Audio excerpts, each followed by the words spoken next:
right? Sci-fi Express Lane. I don't know why it looks so chocolate. There you go. That's the better light. We'll give it both lights. So, Sci-fi Express Lane. I'm coming back from Dominican Republic, a black island, people of color. They don't even call themselves black because they're about nationality, and it's not about that. Now I have problems with that a little bit, but nevertheless, it's still black people, right? It's still people that are black, whatever race means, whatever color means. And it made me think, talking to a cousin of mine about, I write science fiction, I write comic books. Young cousin, 16, hipping them to some comic books. We was talking about what we read, and this is beyond my son's generation, right? Which is still could be his generation. My son's 22, this is 16, so it could be in the same thing. But I was talking about why, and it was more of an honest conversation about why I want to see everything in black. Like, everything. Growing up, I long for the day to see everything in black. Black cowboys, black time travel, black Godzilla, black large robots, you know what I'm saying? Black space, black underwater, everything that they did, black zombies, black vampires, you know what I'm saying? Everything they did, black ghosts. Like, why I wanted everything black.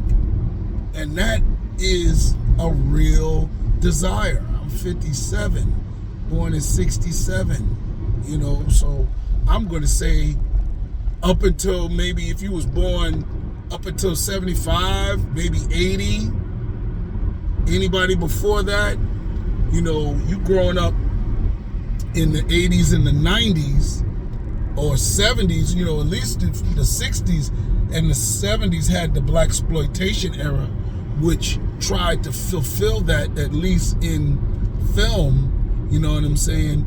But, we still haven't gotten everything. Like, film be leading the way a lot, right?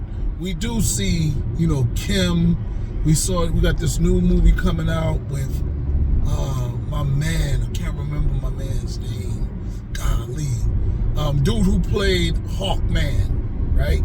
In Black Adam. We got a new movie coming out with him with like some alien, some quiet place monsters, you know what I'm saying? And like, I can't get enough of that. I need more. And I want to see that in comic books. I want to see that in novels, right? And I see it. It's there. I write it. It's just I want more of it. And when I went, my wife was reading the third installment of Children of Blood and Bone, right?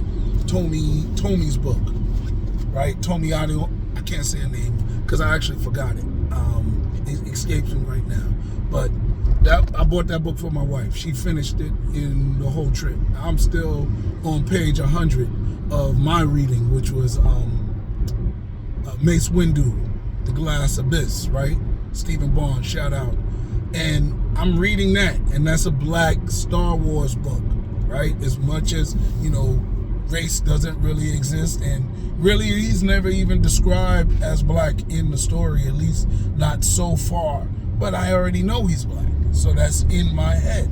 I'm pretty sure the white people, they know Mace Windu's black. Samuel Jackson is the actor, so he played Mace Windu, and a lot of black people felt he was their favorite character, My friend, I think he got his own comic book store named Windu, okay? So you can't tell me this character isn't loved, right? So because he's black, and it's a black store owner, he don't really sell only black stuff. He not, this ain't Afro Books and Things, shout out to Chicago, right? It ain't one, it isn't that, it's Windu, so there's, and Stephen Barnes, as much as he is a black writer, he doesn't push the blackness as much as, say, you would probably think because his character, he's black. And he just does it. And it's not, I don't know how much of an agenda it is for him. You know, many of the established black writers there are, I don't know, like even L.A. Banks, she started out writing Scarface book, right? Or that was one of her early books that I read, right? But she wrote her series, Black Latina Huntress, because she's Black Latina. She's Dominican, see, you know, and I don't know.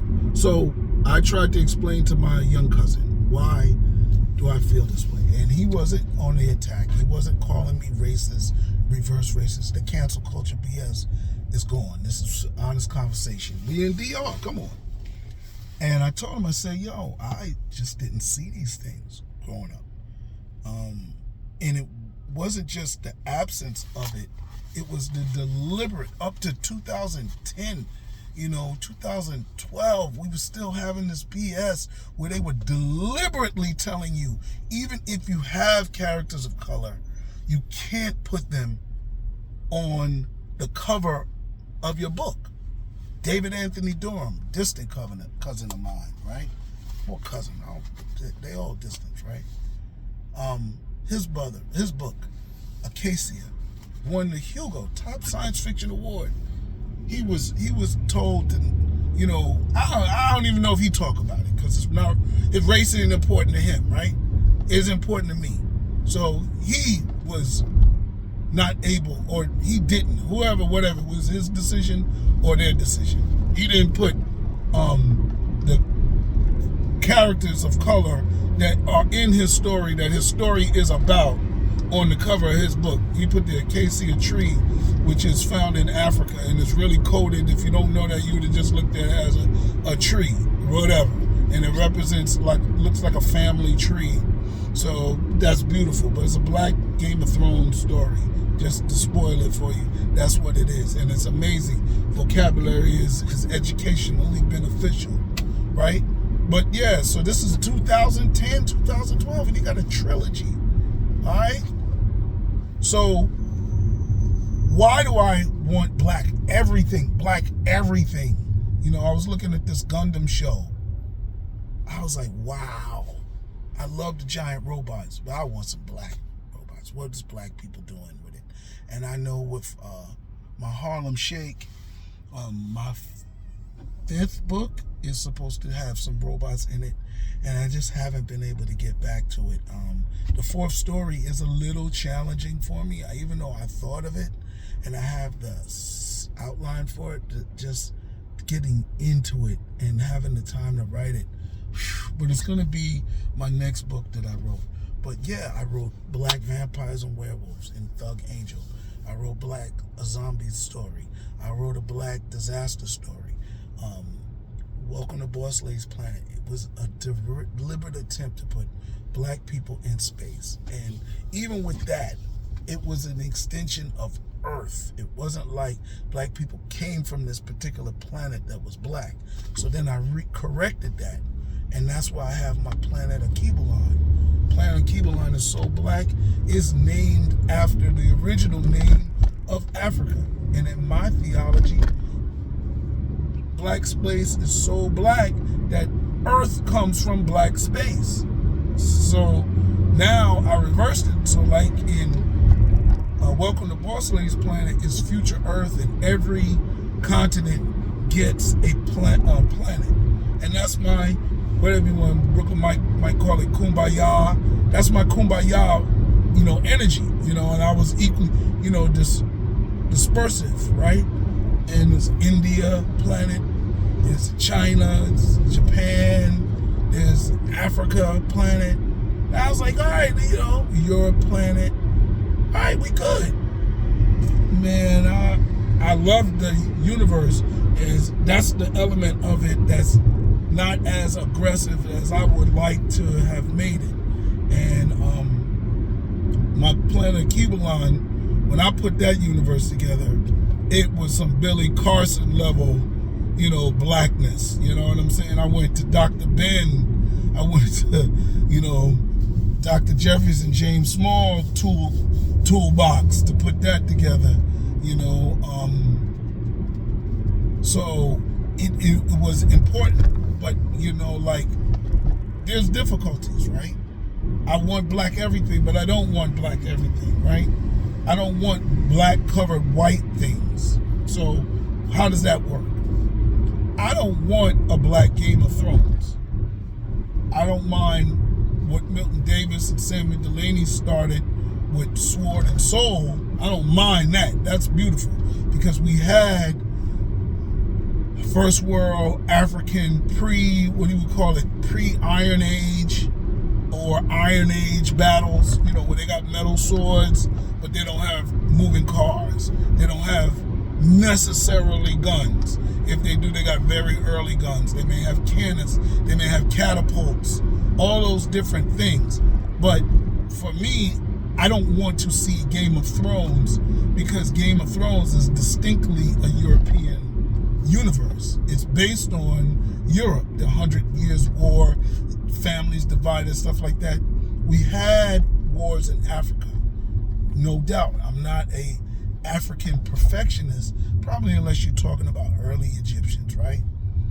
But that's my utopia. But we did have fights amongst ourselves, and I'm down with that. I'm very open and realistic about that. But it wasn't on the level of Game of Thrones. Same thing what I tried to do with my black space, right? And I urge you, check out Planet Keeblon. I'm humble, but I think it is groundbreaking. And it's there are many black comic books that use, you know, Kemet Man, Unk Man type superhero stories, and, you know, even Black Sands. I'll take it to Black Sands. What I'm trying to do with Planet Keeblon is different than those, right? Different than those. And what I've done with my space travel is I've first worlded it. I didn't Bronze Age it. And I felt that my son plays Warhammer, and I love, like, Star Wars. I love Star Trek. And, you know, I just love, you know, space exploration and setting stories, right? But we still see space through white eyes. Why I say that? Like, Elon Musk is a real person. He's really pushing, let's go to space in these metal ships. Well, in my Planet Keeblon, I was like, yo, we got the Dogon that went to project and chart stars that we couldn't see with the naked eye. And, you know, first of all, we only use 10% of our brain. Maybe some extremely high level person is 11%, but what happens when you go over 10% is your abilities, you start getting into that different abilities type of realm. You know, you remember the movie Lucy, right? You start going into that, and that's where I wanted to go. So in my Planet Keeblon story, I blended it with another story that I have coming out called Cannabis Man. And Cannabis Man is internally projected space travel. So you're traveling outside of your body. That space travel is real. And then to make it more sexy for me, because I like Star Wars, I wanted to give it some physical context. Well, I thought of an organic way to travel through space, and that's with what I call them space scarabs, but big Godzillas in space, where people fly inside them and they can have other size animals inside of them to give you that space fighter, TIE fighter combat.